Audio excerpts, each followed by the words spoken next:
What's up, everyone? It's your boy C-Roc, and you're listening to the What Are You Made Of podcast with Mike C-Roc, sponsored by our favorite people at Nations Lending, Home Loans Made Human, residential mortgage company doing mortgages throughout the United States, 48 or 49 states now. And I am a division manager there, and they have done a great job in supporting the What Are You Made Of movement and the program and the podcast. So I want to give a shout out to the marketing department, the ownership, the management, and my team at Nations Lending. If you guys ever need someone to help you buy a home, refinance a home, cash out, whatever you need, we have you. And so just reach out to your boy C-Roc. I'll get you taken care of. I have a great team behind me. So just to remind everyone what this show and this movement, the What Are You Made Of movement, is all about, is about using your past life experiences to bust through hurdles, roadblocks, anything that gets in your way, by using your past experiences to do that. And if things are going great, awesome. What can you do to get to the next level? What can you use from your past to get you to the next level? Because that's important. If you're not growing, you're dying. And you got to remember that. So in the spirit of the show, I'm excited to have on the show today, Avery Warner. Avery Warner is a reality TV personality on the up and coming season of 90 Day Fiance. Before the 90 days, she is also a certified holistic nutrition and mindset coach and the founder of her company, Cultivate. Did I pronounce that correctly? Absolutely. Avery holds her bachelor's degree in biology from Heritage University, as well as her holistic nutrition certification through the Institute of Integrative Nutrition. Those are some tough words there, Avery. I know, it's a mouthful. Through a life-altering experience she went through 2.5 years ago that left her at rock bottom, Avery utilized that experience to transform her life, career, and her reality. Now Avery devotes her time and passion into helping others become the best versions of themselves through mental transformation and proper nutrition. Welcome to the show, Avery. Thank you, Mike. It's so nice to meet you. Same here. And just so everybody knows, and I'll share this because I encourage everyone to do this. So social media is called social media for a reason. So I connected with Avery through Instagram. And what I do is I send messages out to people that I think can have an impact or are having an impact on the world. And if there's a way that I can get their message out to people and help them with that, that's my mission. So if you're on Instagram, you're on social media, Facebook or whatever, and you're using it just to scroll and look at things, you're missing opportunities. And Avery and I got connected. I just sent her a message. She reached back out and we scheduled a time to get on this show because she's got a great message to get out. And for my success, I believe in nutrition. I believe in doing things the right way, understanding that there's no secrets and quick fixes. Absolutely. And I wanted Avery to come on and share her story, share what she's made of, and also just give some value to the audience here. And then we'll also let you know how to connect with Avery at the end of the show. So Avery, everybody's got a story. What's your story? Absolutely. Well, I have a lot of things that I'm kind of working on and stuff in my life right now. I've gone through a lot of changes in the last 2.5 years. Ever since I've had my daughter Silver, she's 2.5 now. But you know, I kind of want to direct it towards my past. So in my past, I've gone through a lot of hardships. I've gone through a lot of struggles, but none of those struggles that I went through actually really changed my perspective in the way that I view life now. There was actually one instance that I went through 2.5 years ago that really kind of shifted my entire conscious and really kind of made me perceive reality a lot different.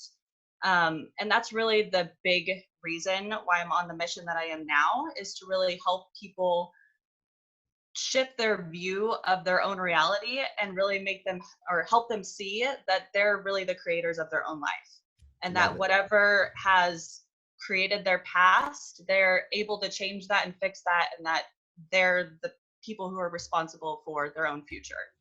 And so that's something that I realized after going through a really hard period of my life. So I had met Silver's dad. Silver is my youngest daughter. I have two kids, and she's my youngest daughter. I met her dad about 4 years ago. Not to cut you off, but Silver is adorable, everyone. Yeah. Oh, thank you. She really is. She's got like the most vibrant personality. But so I met her dad about 4 years ago. We were in a long distance relationship, and he lived in Southern California. I lived up here in Seattle. We happened to meet when he was on a business meeting. And so we just kind of hit it off from there. And during that period of time, about 2 months into our relationship, I had found out that I was pregnant, which was really a big surprise because I, was on birth control and he lived in Southern California. So the odds of things happening were very slim. And so I really thought that, this was kind of a miracle child, and that this was meant to happen. And I was all for pursuing forward with everything. And her dad at the time wanted to have an abortion. He wasn't really ready to be a father, but we really came together and tried to really assess the situation and how we can really move forward with everything. And it was at that time where I came to the, realization that we really needed to come together and really create our family, that, we really need to move forward and do the best that we can to keep our relationship together. So I ended up leaving my job. I sold everything that I had worked really hard for. What were you doing at the time? What kind of job did you have? So I ran a restaurant here in Kirkland, Washington. It was a very successful breakfast and lunch business. And I worked a lot. I was kind of doing my own thing, wasn't dating at all. I was just really focused on just trying to be successful. And obviously I'm super passionate about food and all that stuff. So it was just kind of like I was in my zone, and I was really loving that period of my life. And so it was a really big thing for me to completely up and leave the Seattle, Washington, which I absolutely love that city. I had worked really hard for everything that I had gathered and made and created for myself in Seattle. And I decided to basically just pack up a few bags of clothing and basically give away most of my stuff and just keep some of the stuff that I had that could fit into my car and drive down to California. Wow, and man. Start a family with Silver's dad. And I was 4 months pregnant at the time. Went all the way down to Southern California. We had a nice place together. He was in medical sales, and it was not, when you're in a long distance relationship, you don't really know someone being in person with them. And so it's really tough to see how you guys work together in person if you're not around each other all the time. Right. And so it was almost like oil and water when we first got together. We started to really identify things about each other that we were like, okay, yeah, this really you don't see when you're talking on the phone and when you're FaceTiming and that kind of stuff. And so I started to see different aspects of our relationship that just wasn't really working out. And unfortunately, it all started to hit me. I started to become, I'm like, okay, I just left everything and I came down here, and maybe this wasn't the best option, but I'm pregnant, so I'm doing what I need to do. And it was like a month after I had moved there that I found out that he was cheating on me. And so it completely was a devastating blow, because now I sat there and I was thinking like, okay, I have nothing. I'm now 4.5, almost 5 months pregnant. Everyone can see that I'm pregnant. It's not like I can just go get a job, because people don't hire pregnant women, usually. And I'm like 2 states away from anybody that I know. And I don't have support down there. I'm basically so you were committed to trying to work this thing out. And the fact of the matter is, first of all, when you're pregnant, your hormones aren't normal. And I understand that. So that, and then you're trying to work this thing out when you're not really feeling it anymore as well. And then you find that out, and that had to be difficult. And I can imagine. Yeah, that was an eye-opening experience for me. But just based on the person that I am, I've been through so many things in my life that, I recognized that this is not something that I need to deal with. So, while he was at work, I packed up my car and I drove all the way back to Washington the next day. Jeez. And I drove back. Took me 22 hours to drive back but I had to go to my parents' house because now I don't have a home and I don't have a job. I don't have money and I'm about to, get prepared to have a baby. And so I drove back to my parents' house, and it's the last place I wanted to be was to move back in with my parents.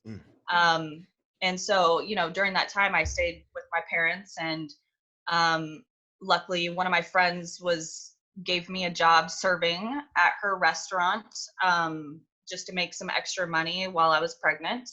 And, I saved up as much money as I could. And her dad actually wanted to try and work through things. And I said, if you want to work through things, then you're going to have to leave your job and leave California and come here, because I did that.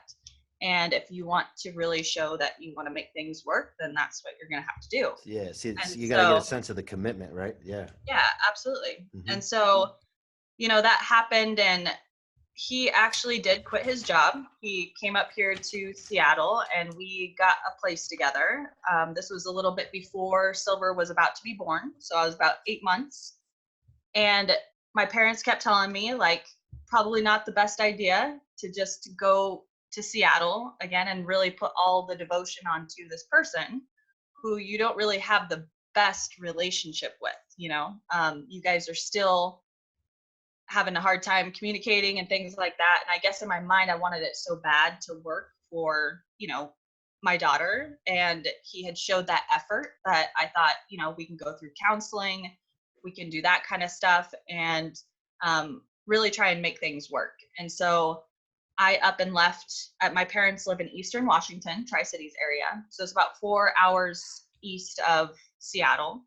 Thank you for the geography lesson, because I haven't been there before. So, so thank you. Yeah. So I moved back to Seattle with Silver's dad, and it wasn't long after that started realizing again, I'm also already sensitive to hormonal changes, and that's why I'm very, very strategic about my diet, because it does affect mental health. And so it does affect my mental health a lot. So with the hormones with the pregnancy, he didn't really understand what I was going through and things like that. So we just had a hard time really communicating together. And it wasn't long after I had Silver, I was diagnosed with severe postpartum depression. And I think there was a culmination of things, because I didn't have anything anymore, and I felt like I was already in a relationship that was failing, and now I had this newborn child. I was dealing with the hormonal changes within myself, but I was also dealing with postpartum depression. And sometimes it's hard for men to understand what that is, but it's literally it's not like a normal depression. It really feels like life is just like you can't really see the beauty in anything. I mean, it's really like a downing thing. So not to cut you off, but let me point something out for the listeners. And this is particularly to the men. And fellas, listen, this is something that we as men, a lot of times it's not talked about, and by men it's not talked about. But it's a problem, because first and foremost, when you have a child, that child is your responsibility. And part of that responsibility is supporting the mom, no matter how crazy she may seem to you. Okay. And I say that like lightly a little bit, but really, like, some men say, oh, she's so crazy, but it's not. You got to understand where they're coming from, what they're going through. You always have to look at something and put yourself in people's shoes. So the responsibility also lies in supporting the mother, no matter what. Because if you're going to do that, do the deed to have the baby, then the responsibility comes to you as a man to be able to support the mom, to be able to support the child, and be there for that child. Because as for me, myself personally, and if those of you listen to the show, I don't know my parents together. I've seen wedding pictures, but the effect that has, men, because at the end of the day, the men are the ones that are supposed to be the heads of the household and responsible. Mm-hmm. It is on you to do that. And I want you guys to think about that as you're listening to this. And if you haven't done that in the past and you made mistakes in the past, it's never too late to redeem yourself.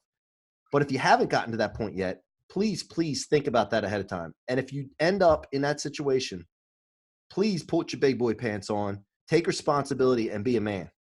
And I know it's not the most popular thing for men to speak up and talk like that. It doesn't matter to me because what's right's right. And I just wanted to point that out. I'm sorry to cut you off, but go ahead. Yeah.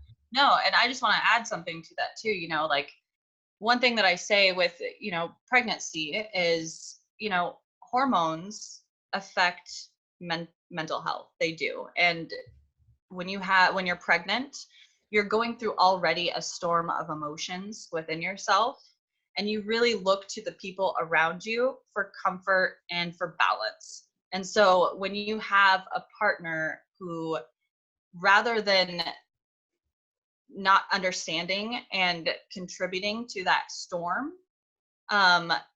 being there and just helping them through that and comforting them through those emotions, because a lot of times they have no idea how to fix their own emotions. They're just dealing with everything going on. I mean, it's a lot on a woman. And so, as a man, they'll never really understand that aspect because they'll never be able to birth a child, but they do have that ability to really balance and be there for somebody who's going through their own storm. It's about support. It's about anybody. Support. Yeah, absolutely.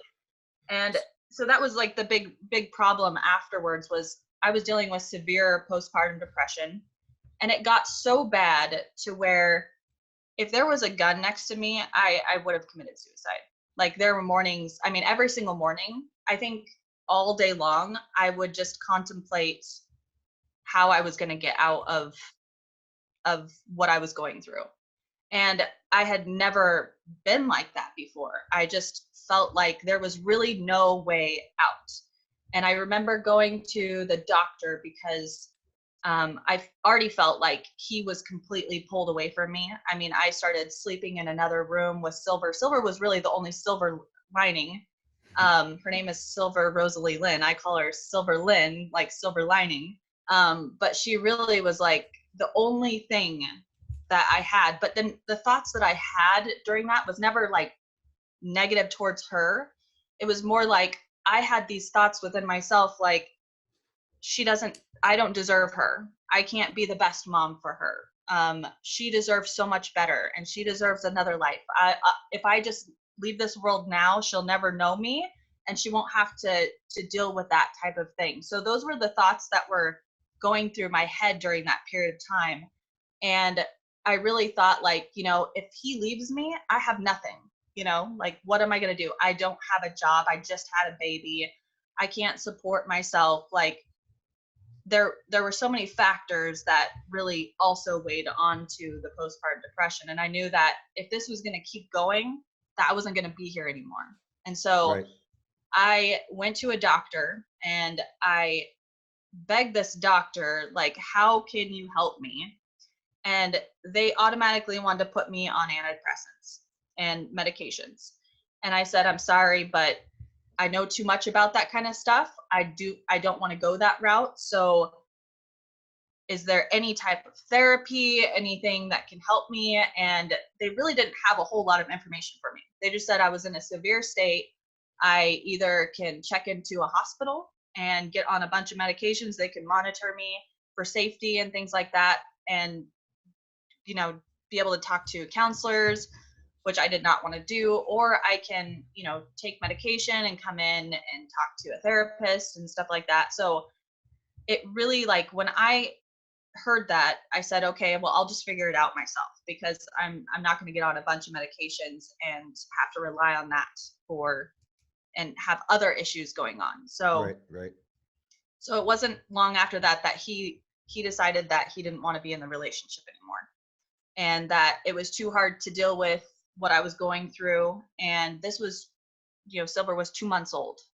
And so I had actually just started my job. I hadn't even gotten my first paycheck. And I really was like, how am I going to do this? And this was really the life altering experience for me, because I remember I would have to take the bus every single morning for an hour to get to work. I worked at the University of Washington in the School of Dentistry. And I worked with fourth year dental students over there. And I had to take a bus, which was a blessing in disguise, because it gave me the opportunity to really start diving into podcasts. And I told myself, I said, I'm not going to rely on doctors for medications. So I'm going to start doing my own research, and I'm going to start figuring out how I can change the way that I feel in order to be the best person that I need to be for my daughter. And so I started listening to podcast after podcast. Started with like getting through depression, and then it started leading to other things, and then it started leading me to other types of podcasts where it started to make me recognize that I really have created, I'm not the victim anymore. I am the creator. And that all of what I have been living through, my entire life, I have lived in victim mode. I have been blaming everybody outside of myself for what I have created for myself. And yes, maybe I couldn't have controlled the postpartum depression, but all the decisions and everything that I had made previous before that had led me to the circumstances that I was in at that time. And I had to take ownership over that. There you go. And when I recognized that, I realized that, okay, now I'm able to change my direction now, because now I'm consciously aware, and I'm aware of where I want to go now in my future. And that it's not everybody else doing things to me, it's people doing things for me, so that I can recognize what is not right for me and what is right for me. So one thing people don't realize, they think this, the blame game, they do blame, they blame this, blame that, blame that. They think it's so that they don't like get put in a position where somebody can say it's their fault and then they feel like crap.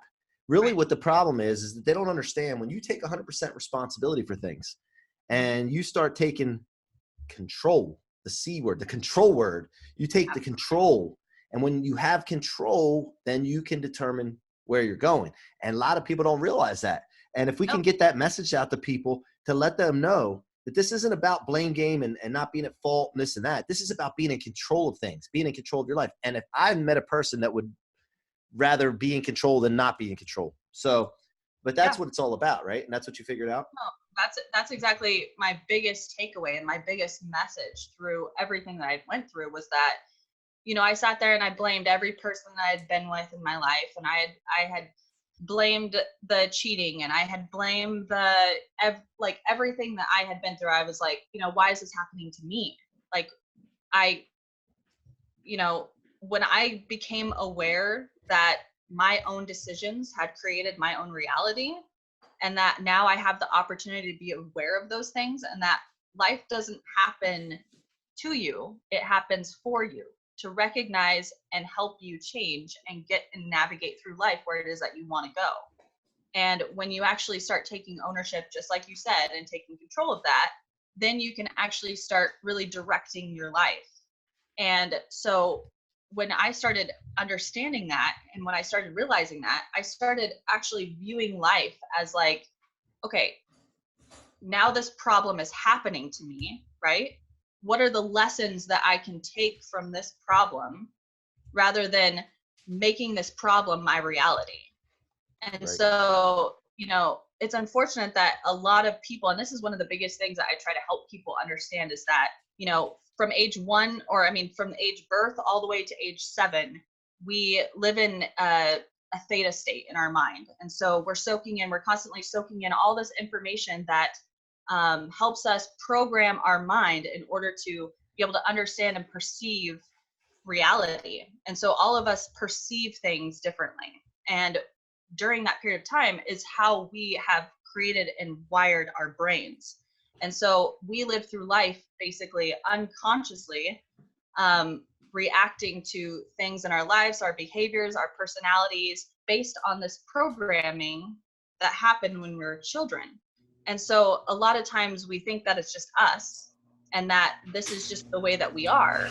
when in reality, when you become aware of that type of programming, and you can actually start to shift that programming, you can start to rewire your brain to think differently, to behave differently, to react differently. But it takes a conscious effort, and it takes awareness in order to realize that, you aren't that programming. And then you start to actually realize, like, I have control over my own life, and I can choose the direction. It just takes effort. And so Yep. that was really what happened for me. So, and it goes both ways, right? So you can train. I call it training. Everything that comes your way is a training session, right? You can train for the good thing and go in that direction. And you're also, when you were going through those bad spells, every time you agreed to yourself to feel a certain way, or you agreed to not go work out, or you agreed to do this, or whatever it was, you're also training to Yeah. be that way. Yeah, And absolutely. so you have to make sure that you understand this. And if you understand it and you're aware, like you just talked about, becoming aware, if you're aware of these things, start today. If you're listening to this show right now, and this might be, you may be listening to this in the beginning of 2020, this may be listened to later on down the road. Whenever you're listening to this show, become aware right now. Just make the decision right now.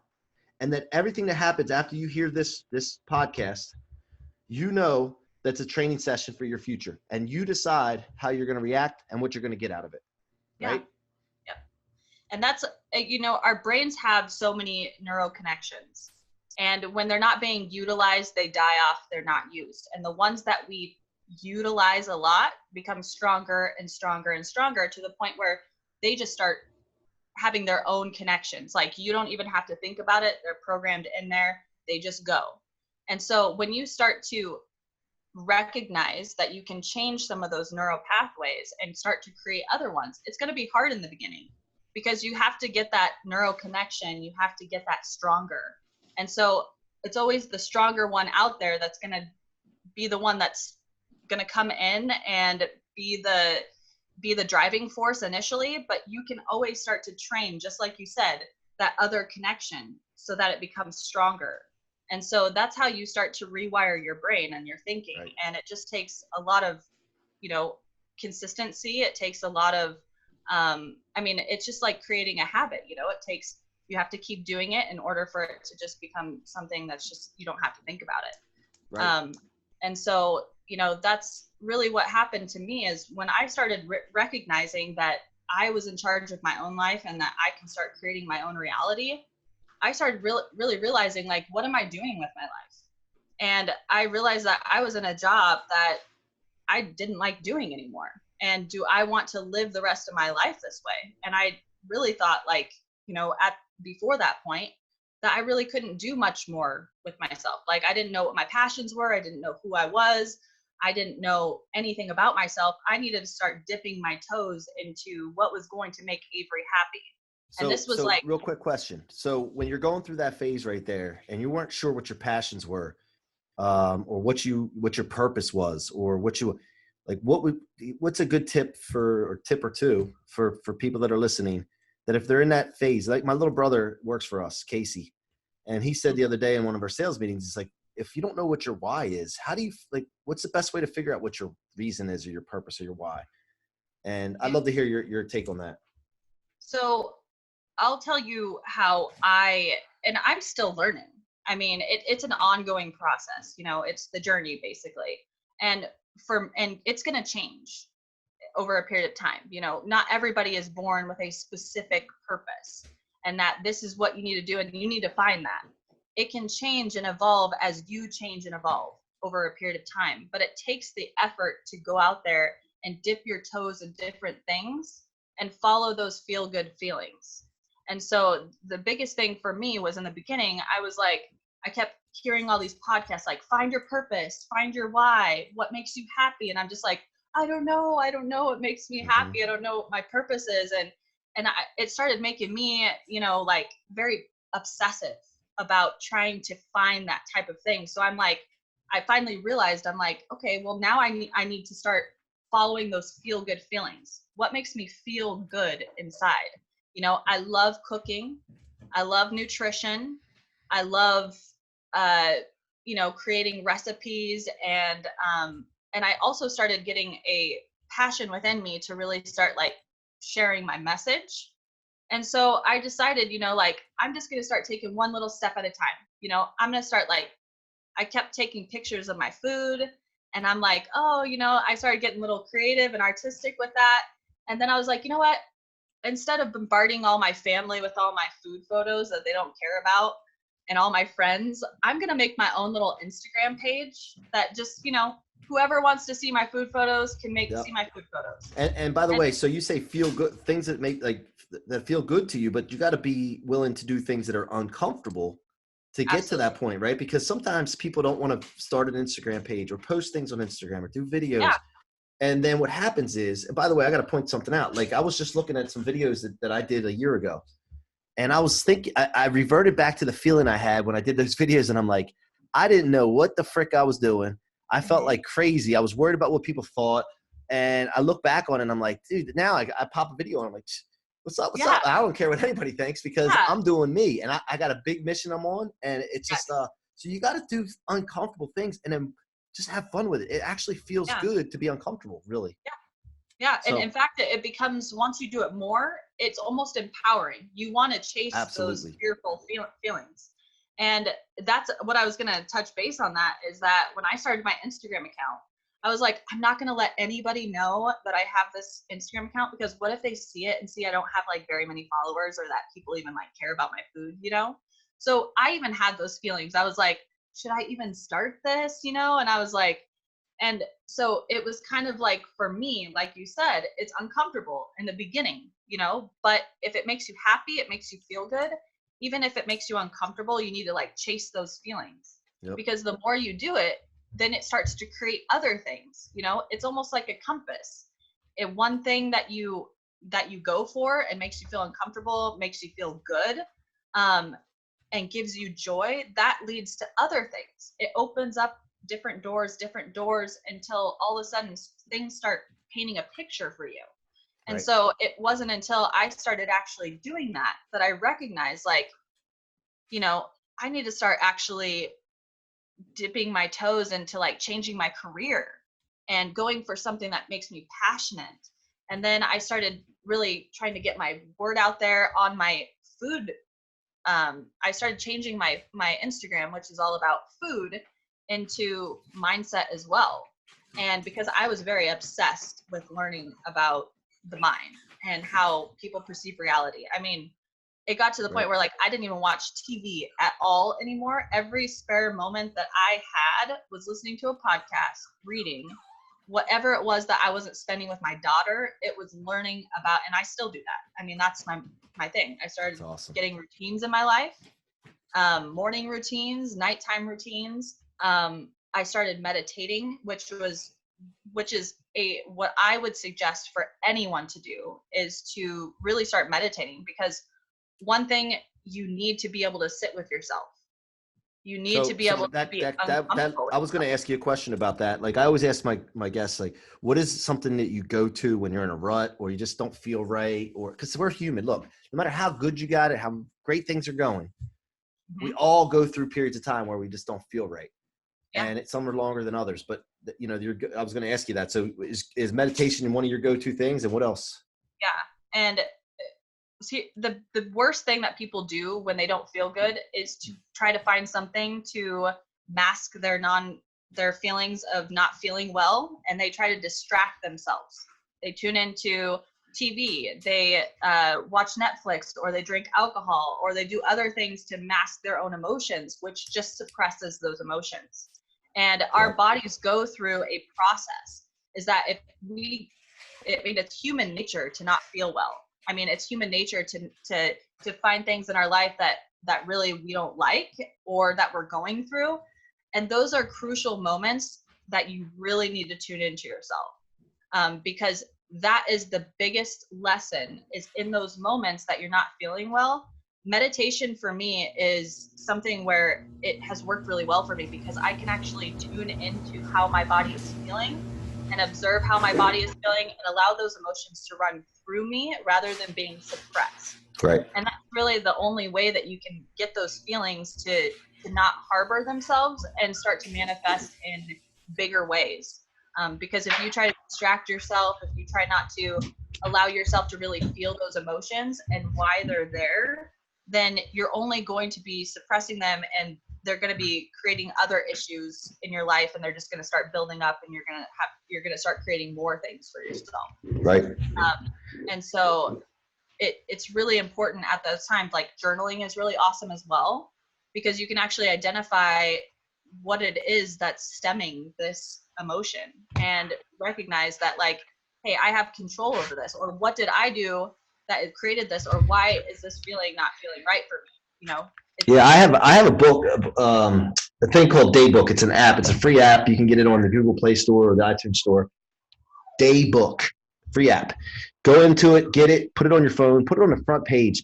Man, if I feel like an idea come up, if I want to write my book and have some ideas for my book, anything that any thoughts, I just hit the button and then push plus, and then it actually dates it, timestamps it, you hit save.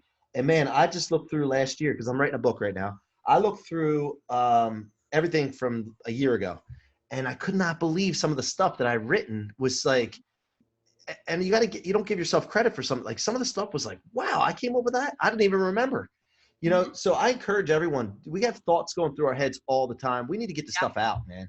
Get the stuff out. So Daybook, I'm not advertising that. I don't have any money involved with it, but it's just something that I use, and it's fantastic. That way you don't have to write. If you like writing, great. But yeah, no, that's awesome. That's good. Cause I use my notes on my phone. Like anytime I'm meditating and something starts running through my mind, I'll start writing it down. Like I'll stop mid and I'll just start writing what I'm starting to realize in my own mind. Right, those are right. some of the best sessions that I've ever had, is recognizing like different levels of awareness. You can be given the same information, and every single time you hear it, you can hear it in a different way. Right. And that happens as you grow. And so, it just takes that constant striving for that to really help you navigate and see what it is that you are wanting to do, So, well, Avery, we can go on. I mean, I could probably talk. You got so much great content here. I could go on for 2 hours. I want to make sure we get to what you're into now, what you can offer the audience as far as services or how they can connect with you, and what you have, anything you want to talk about that might be coming up. Yeah. So I'm working on quite a few things right now. As you know, you had introduced a reality TV personality on the up and coming season of 90 Day Fiance Before the 90 Days. So that airs February 23rd on TLC. So you'll be able to watch me and kind of follow my love journey with my amazing partner, Ash, who lives in Australia. Another long distance relationship, huh? Well, this is, it's funny because he was actually one of the very first followers on my food account. Awesome. Never even saw a picture of me. He just loved my food. That's the way to your heart, and probably his too. Yes. Yeah. And so, it's just really funny how that situation went. But he's amazing. And so, there's that going on. And then I'm also, I'm creating a couple of other things that, will be coming out eventually. So I won't talk too much about that, but one of my biggest focuses right now is my business, Cultivate. And that is really basically, through the struggles that I went through with postpartum depression, it took nutrition and it took mindset in order for me to pull myself out of that. And it actually, and one thing I didn't mention before was that I was able to pull myself out of postpartum depression by changing my diet and also studying mindset and helping and really devoting my time to changing my mindset. I was able to pull myself out of that depression within 4 weeks. Wow, man. And so, when that changed my entire perspective, and so it grew a passion within me that I want to have that same message. And that's what I do through my business. And now that's what I want to do, or that's what I do with clients, is really teach them that, food has everything to do with contributing to how it can contribute to mental health. It can contribute. I mean, depression in itself is something that they're trying to, that they're just finding out now is actually an inflammatory response. And so a lot of those things, nutrition, everything really contributes to your life. And So your website, Keltivate, is KALETIVATE.com, just so everyone knows how to spell it. And where did that name come from? So it's almost like cultivate. Oh, okay, gotcha. But it's really kind of combines the nutrition with the mindset. Right. And so I call it cultivate the body, cultivate the mind, because Awesome. it's really like the nutrition aspect, but cultivating your life and really taking control and changing things. Awesome. And so that's where Cultivate came from. Cool. And then on Instagram, Cultivate, at Cultivate, and then at Avery _Warner _44. And then also she's on Facebook under her name, Avery Ratsch, RATSCH. This stuff will be in the show notes. Check her out, connect with her. If you have any questions or anything that she could possibly help you with, and man, let's support our guests on the What Are You Made Of podcast with Mike C-Roc. And I'm so thankful that you're a part of the What Are You Made Of movement. Just coming on the show makes you part of the family, and I appreciate you. And if you ever need any help with anything in the future, all you got to do is reach out to your boy C-Roc. And I look forward to, I'm going to go to LA this year. I'm going to be on the West Coast. I'm going to start doing tours. What Are You Made Of tour? And if I can ever run into you in person, look forward to meeting you, Avery. Awesome. Thank you, Mike. I appreciate it so much. All right. Thank you. You guys have been listening to the What Are You Made Of with Mike C-Roc podcast, sponsored by Nations Lending. And listen, I'm here for you guys. I appreciate all of you guys. If you guys ever need anything from your boy C-Roc, all you got to do is reach out. You know how to find me. And until next time, have a great one. Thank you for being a part of the What Are You Made Of podcast. So that you don't miss future episodes, please rate and subscribe to the What Are You Made Of podcast on your favorite listening or viewing apps, and follow me on your favorite social media platforms. I would love to hear your stories and past experiences and engage with you further.